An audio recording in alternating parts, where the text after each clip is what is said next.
Abo nonsia. Ahaya SOMPA 106.5 FM Accra.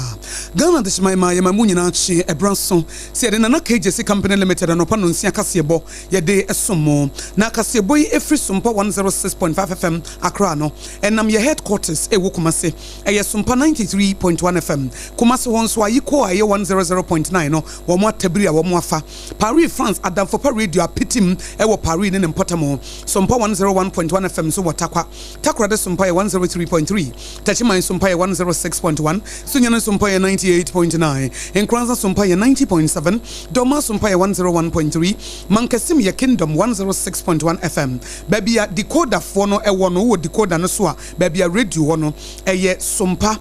FM ena ubenya ye kama enu achi ye Facebook page no nso so aye ko nakra na Facebook page no eye SOMPA 106.5 FM Accra ansana wuko YouTube nso eye SOMPA FM live ye website no eye www.sompaonline.com nana AKOSUA Company Limited anopa no nsia kase bo ene ye de bremo anopa woto adansie ho niema endpoint homeopathic clinic nso offer alternative medicine so e de ayeresa abrewo Joe's Bakery womo e de Joe's Hot Cake Bar, a 3 Ghana Sadasepe, Tontina 74 Michelle Dra, one man, immune booster papa, na a young Wojuma, and na SOMPA at Shadia Brunya, Bema Wisiania Kuna 4, Wama di Brunyano, and also Eka home. And some of your day as some more anopay, Dedimako Ebini. Ghana, upon modern Shano, Wamode Shebiaba, ya Ebeboa, ama will be a Honson Wapomodemo, a Timia Health Minister, Waboso. Rampim see do the Ghana Police Service ano Christian Tete Yohunu wadi atu just say mabru ne bebre abrabo finti wo mo fa ni die ema police fo ene en hyehyɛ a wo mo de ato apono so bronyen se de be na abrabo fin no wo mbetwe afiri bronya no hono so wo mo de ato dwa Oswafo wo hye nuane ne kuadwuma so san yɛ mahye ewo sunafo South Abaton pesa so ewo hafo region honorable Eric Opoku wadi atu just say tete sam ene ne atwemu ne yede yekua no Ebran so si etu ne sabanje ene adaje Mahmud Bawumia nso aka bi wose nya sika ene obese de wo obotom ene ebetimi de ayega na ye na mmom adwene mu abobew ne de ni ho abetimi de aba ene be ma oman na akonanim na ye betu fans wo Korea kwakopie America memu Donald Trump wo baby a US representative a Marjorie Taylor Greene waka nsem bia fa no ma oba no nso buafu amose ne yema bi asie obeyiyi ni nyina amena pie te sade kusie hye bomu ne yebo ne wisie ne yede ho asem nyina ebeba ene anopai ka ho na bra Facebook no so say TikTok no so YouTube ho na behwe nkomo no na fe won so se na nuanya bi SOMPA 106.5 FM Accra anopai wakenkanfo no triple A mine ABOAGYE apam dada meneme woman AKOSUA ABOAGYE wobetimi afrɛ me AKOSUA nhyira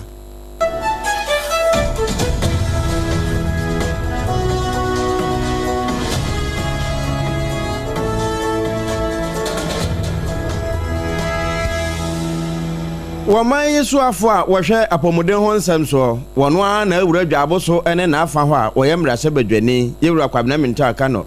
wode ne nante a wonante esrasra wono mu ade apomuden papa matemamufo no mekira ya asabe ahodo no wode akopie ho Cape Coast asopiti na ɛhɔ na okokopie mu no wo kyese abane de hyehye bi aba de friend say games no Ghana Health Information Management System games na sa games we no ebeboa pa ma obia ho nsem ewa apomuden mu wa ya asabia atimi ada ho emfa ho sa aban besesa ana sa aban bekoso atena ubefiri kurofoforo so akokurofoforo so wapomuden ho nsem no wo munya bo kodua na pie sense ebeduru baabi no enne de bia na ekoso baabi a okwa ya asabia bete ese ne foda ayira jo san kokoyo foforo na eno no apomuden ho hyehyɛ de adokotafo nim ɛfa ho nyinaa no ye hwewa na eno no ayira sɛ be na anyire nti no wo mo de san hyehyɛ aba na wo san hyehyɛ no kura hyase ye adwuma digital na Cape Coast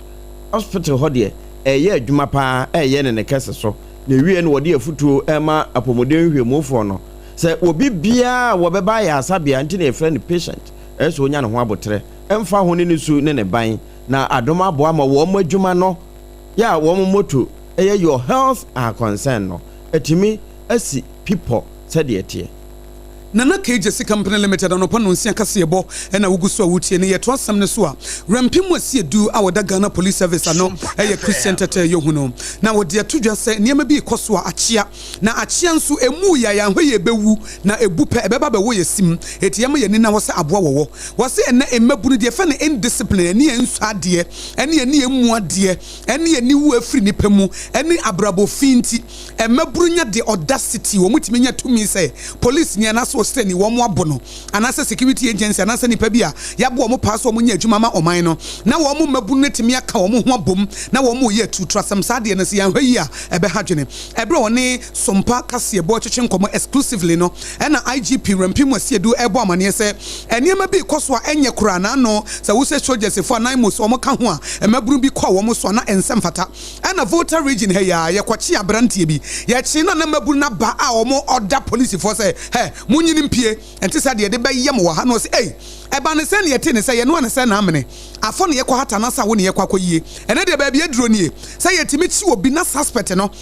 kromafo asore say yenyi no ente say wo mo mpren so sa de ne de ya nhwe ne yentu ase a e de o man ne be kwa ba bia ensem fata. Of late there has been this frequent attack on police and military, special police stations, and recently to the 9 months operation in around Huidium where the military officers were attacked, and they have to be rescued by police officers, and the situation was so tense, and it appears this is what is the trend now, that any least thing people have to mobilize to attack the police. Recently you saw what happened in Ehi in the Volta region when the suspect was arrested. The people were demanding that the suspect should be released. They ended up releasing the suspect, breaking the police station and releasing the suspect, and the person was nearly lynched.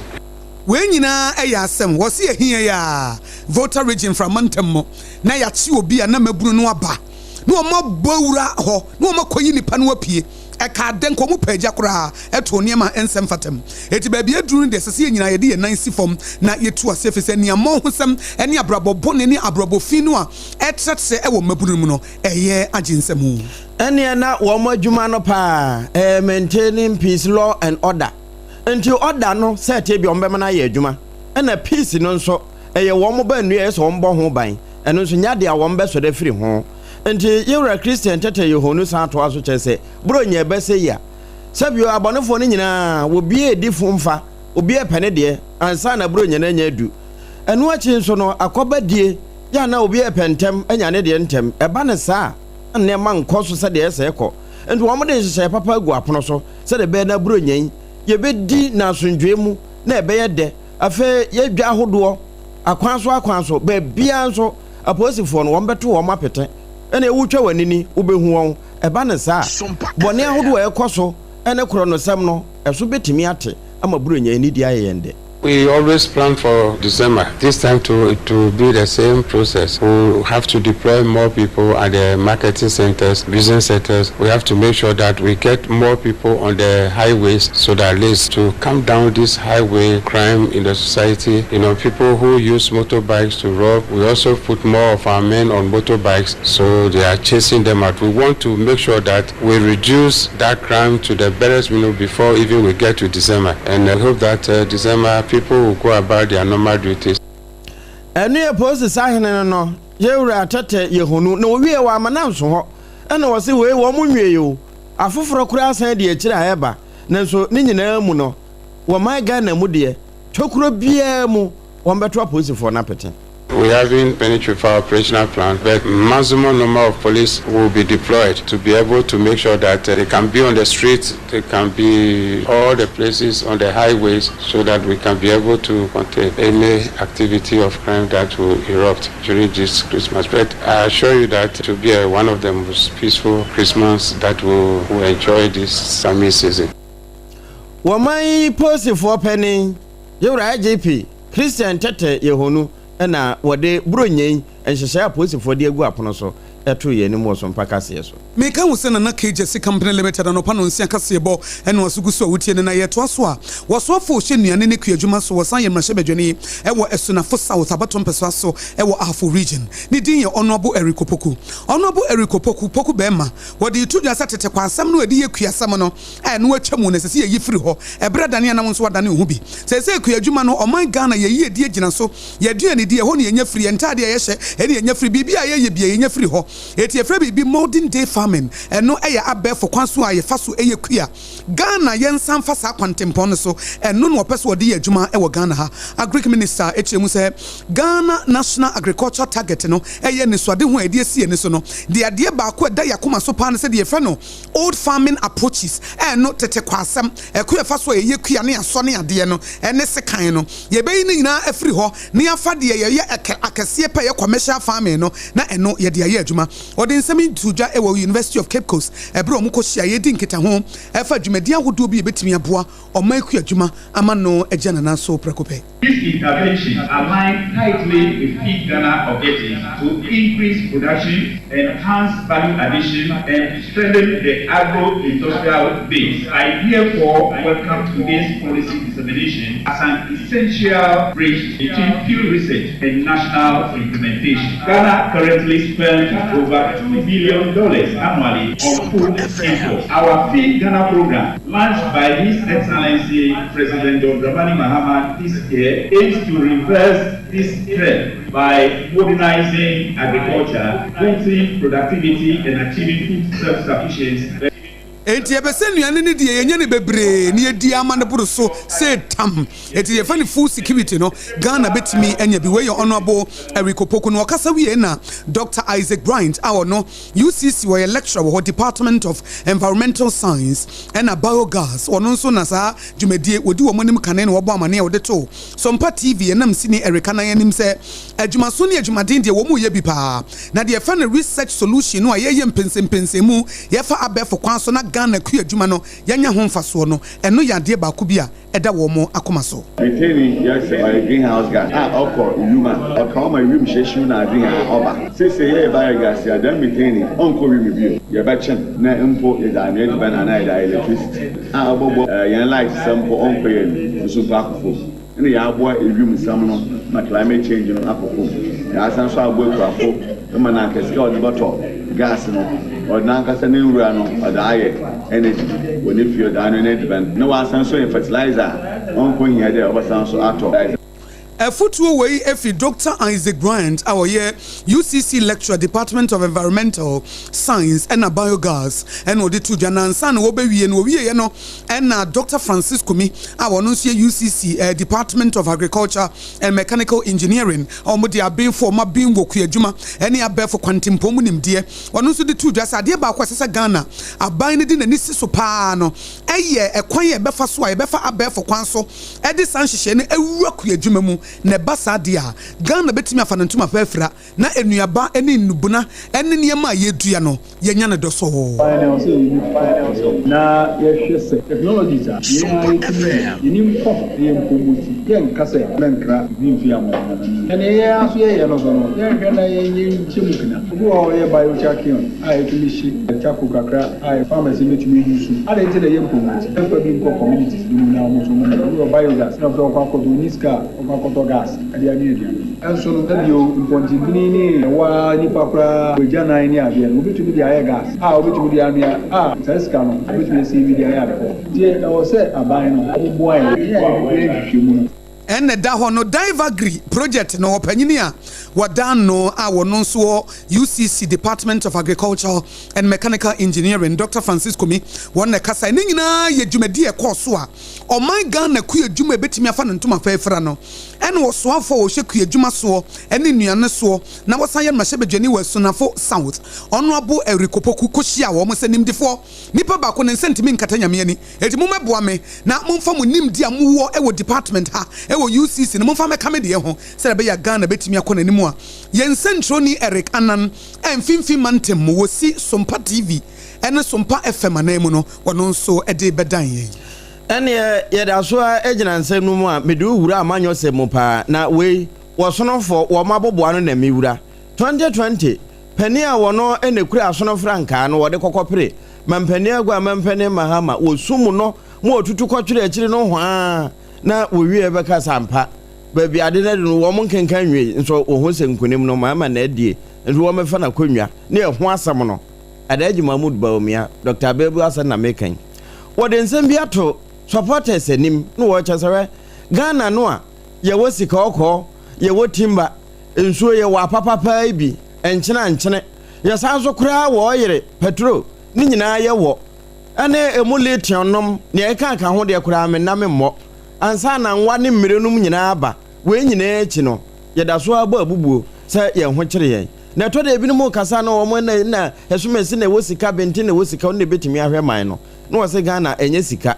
esanse se ka sika nko a anka niema ye wo ni nyina ye sika so se beyo na adwene a emudo abobew betimi adaada no ama be ye mfaso ama oman no enne hia de obetimi di biribi aba se nipa na bebo ama oman akonanim na mom nye sika wo ye ho na bibi aye sika eba ne sa akura akoda mu ade. What I want to say to you is that have confidence in me. It is not the money in your pocket that will allow you to transform Ghana. It's the ideas in your head that will allow you to transform Ghana.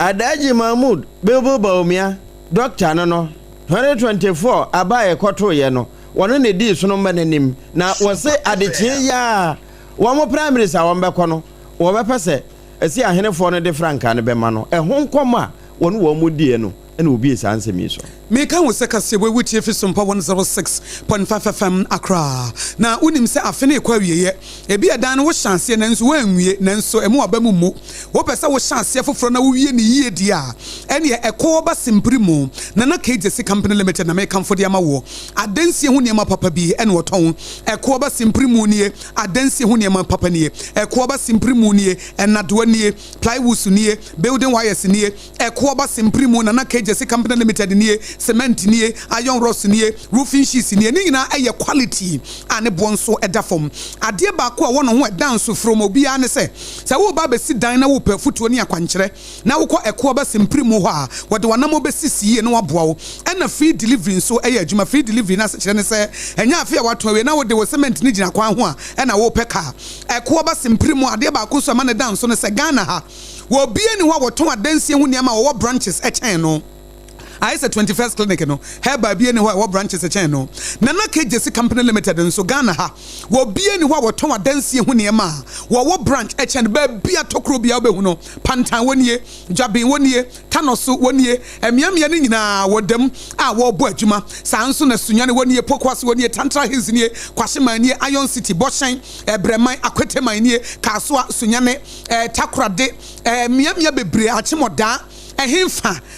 Abidjan kwanta onie Kaswa depo ena toase depo akesi a wobie wo Ghana ha wode bo adwuma ne enya asem ketwa kora eti e kanfo de ma wo se eko ba simprimu nie adansie ho niema nie ade ba ko a wonya bi da na wonya bi nso da ne se wo beton adansie ho niema wo se medi gu achi ma ba be fada bi obi ato wi na asesa ne nkode na wode ko asesa adansie ho niema na wode ko enkran ne kuma se eko ba simprimu se frɛ no eye 020 435540 020 435540 Bema ban ye diama no abasobo a waje wo Ghana ene amono ne enya asam keto more than 30 years a waton adansie ho niema na KJC Company Limited nie adansie ho niema papa nie na endpoint homeopathy clinic Dr. Duboatin say alternative medicine enya yare ye die duro ma okeka ne etu ase na say the root cause of the disease ne etu ne se banche if say dua be wo ne nchaso ye etu ase no endpoint ene de adwuma wo lab technologists or radiologists a wo ba ye pense mu ade ba ko ne se wo ye oba wo betimi akotwa scan for free no ahwe wa wo de no se bibia da ba bia da wo ye be man so be scan for free ai no so afidie papa bia wo mu di echa no enya scam to na wo prostate no wo hu se no so bibia gina yie ayare sa papa eye endpoint homeopathy clinic de enti a waware ye mfie num awo ma ye ne bra na endpoint ebe kyerɛw amwa wo fa ho afa wo ba de enti a prostate enlargement eba ne bra no amwa de enti a wo nkwamwa no obi ebe se low sperm count no ebe free low na akọ high sperm count the NTI say premature ejaculation no ebe ye mature ejaculation eti woni uyire etu kwan wodofo tu kwan a bibia ebe ye boko endpoint homeopathy clinic e dia iresa papa e dia breye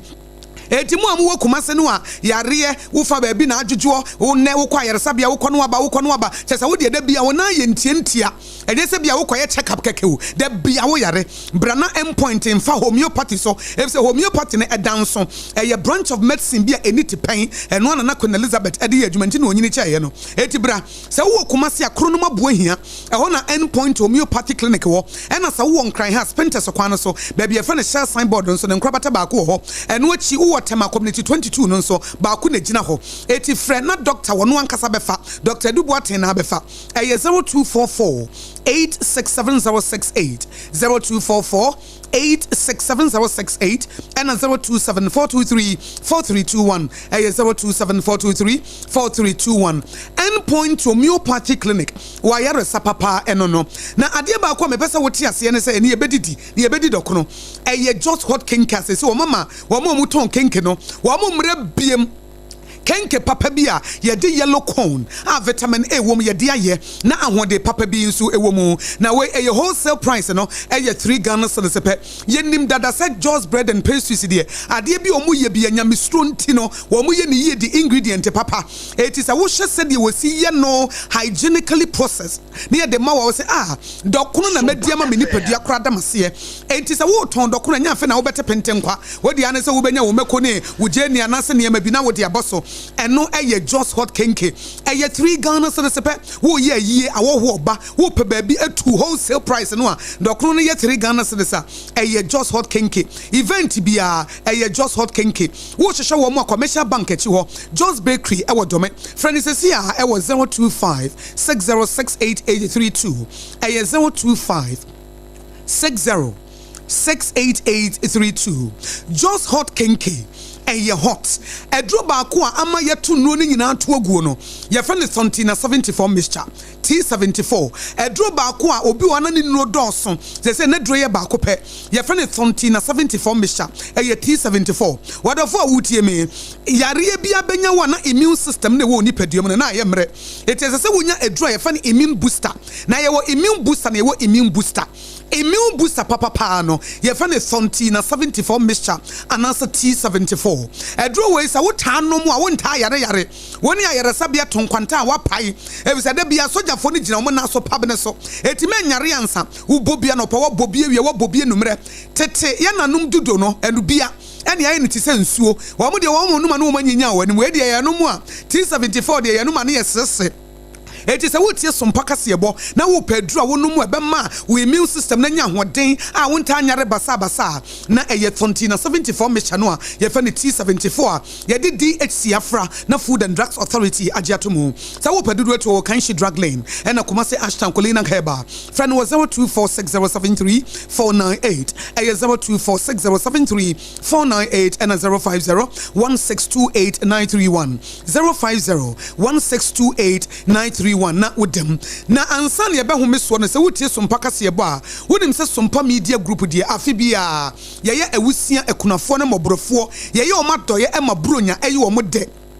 eti ema opportunity na bronya yinso wo bonyankopon bosia se wo kenkan hro konkro no a onyankopon se de wo hu moborofo ewusia na ekunafo mobo wo mo de hia demu no wo mo de abo onu twadi amponyankopon ne bosia na wo mo so de hia demu nyame se wo be kai wo mo eti wo be se nyame kai wo bra waye mobo a ene wo bi a waye mobo asompafo ekoboa no fa wontuma bebo ye dia no na ye nkoboa wei eye sompa achede eti headquarters wo Kumase eye sompa 93.1 FM ena sompa takwa eye 101.1 FM ena sompa tachimai 106.1 FM sompa nkranza 90.7 sompa sunyane 98.9 ena sompa enkran eye 106.5 FM no ye de sompa chede bro ene se ekunafo ne ewusia ne mobrofo bro nya bra wo hyefi a wo we nkokɔ no ne enso ye mo nkokɔ ne bi ye mo ne anwa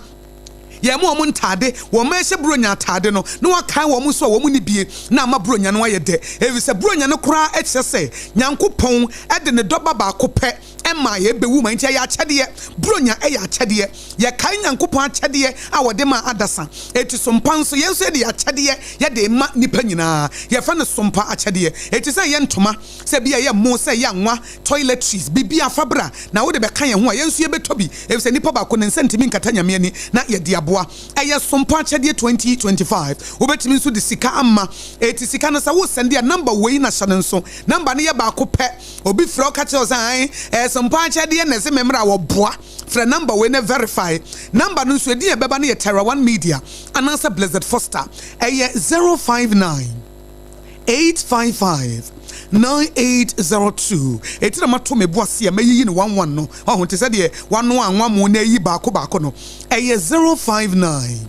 855 9802 yanko biem 059 855 9802 na wodem we sompa achede a bronye ye beba awisia ne yekunafo ne mobrofo wo mo so di bronye ne bi na se de Nyankopon de ne doba ba ko pema ye no na ye nso so ye de bibi ama sompa achede 2025 ye ma wakwanya na wo bo Onyankopon twedi ampa obosia na won so woda hia dem no watimi aka wo sompa kase bo na wutie fe sompa 106.5 FM Accra ye ho me so ye ba ye de aka nyina ebeto so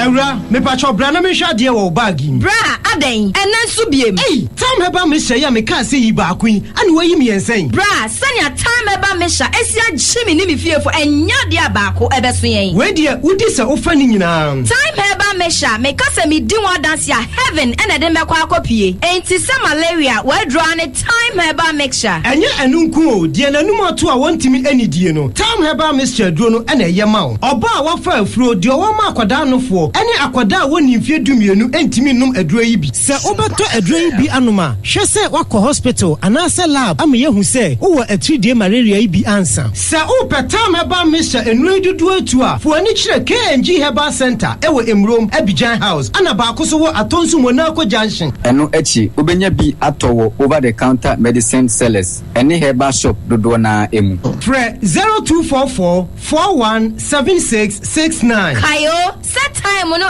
TIME time herbal mixture afi malaria fever bi adani ziba ewo mu no betu akọ. FDA agi adwade nkratoa yi atum. Tontonte yenum nsane e fa adwen. Ne e fa adwen ampa. Say na nanu nim se bre bi beba ama tonti na 74 opa ye ne simple T74 abeye aduro. Tonti na 74 ana T74 asa twe ya dwene asina nanom dodo so. Se de na dodo bua ma na nanom enyare basabasa no saa na tonti na 74 ana T74 ebu nipadua no. Ema immune support enti obi onum bie no abre bia ne ho den. Tonti na 74 yi nso ya ye no se nsuo krokro wa kama enti ba bia wonam bia obetimi de wade akọ. Samene wa anka fi na kroi eda no nko na wie ye wa bra mennom T74. Se mennom tonti na 74 menya hoɔden mennom ne da bia. T74 yi eye hahama ene ye de aye na DHC ena aframa na ye kama saa no. T74 ahoɔden ni apomuden ko a. Wokɔ pharmacy ana baby to no bia ubenya tonti na 74 yi biato. T74 yi enye ma oba wafa afuro ana obi a oma nufo ana se obi a onya mfie dumienu. Eto phone free 050-162-8931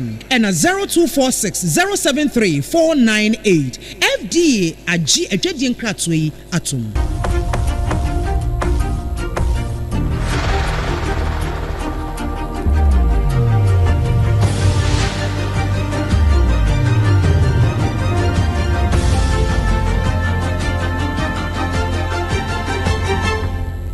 TV Emma Akatuapa.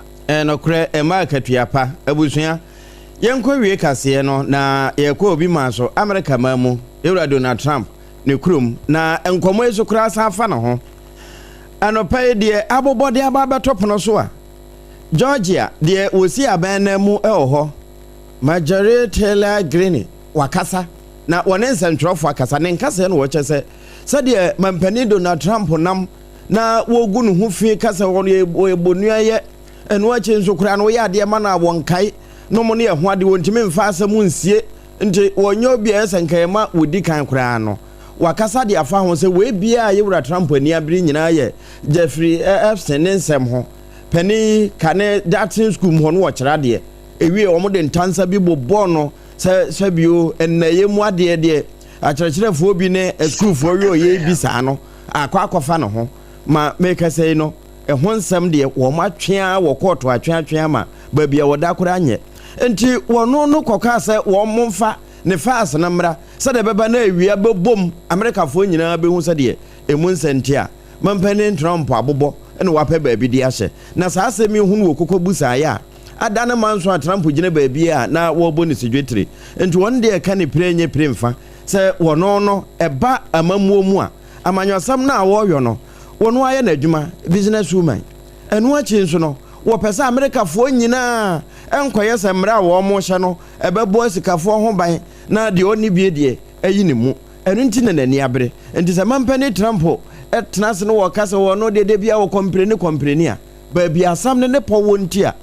wɔnam ɛka wei nyinaa no ɛne no ɛsiane sɛ wɔne Epstein Jeffrey 2000 wɔn yɛ ayɔnkofoɔ paa na ɛyɛ dɛn na sɛsɛ deɛ wɔn te ado ahoma so kasebo no si ensemede suma no pa didi makotene bi ene se rampim wasi edo da Ghana Police Service ano Christian Tete Yehuno e dia todwa se ebre bi ene niema bi koso e hadwene ebre wo mu ye brebone se mabunu timi bu apolisifo anasa bambo agina tuko nti sa de no yenhwe yensia no kwan enti o se service with integrity nya de awo mote ada bro nyen ba bia be ho post se de be na bambo emu beyire wasofo hwenia ne kuadwuma so sa yerma hyebadwani wo esunafo south abatom pesa so no abo erikopoku wono so hyebo se tete kwa asem wo kuadwuma mu ne betu ne sebanche ene ye tu ne sebanche a mampani abade akire dada adaji ba omiase de ne tirima abobew na obetim ne de ni ho aba wonna wose yema ne die ne mu kan ne mu nya de woska yene de kasebo iso monopa yeme akosua ago aboagye wobetimi afrem akosua nhyira me ne medoba triple man ABOAGYE apam dada na kasebo ifi SOMPA 106.5 FM akra no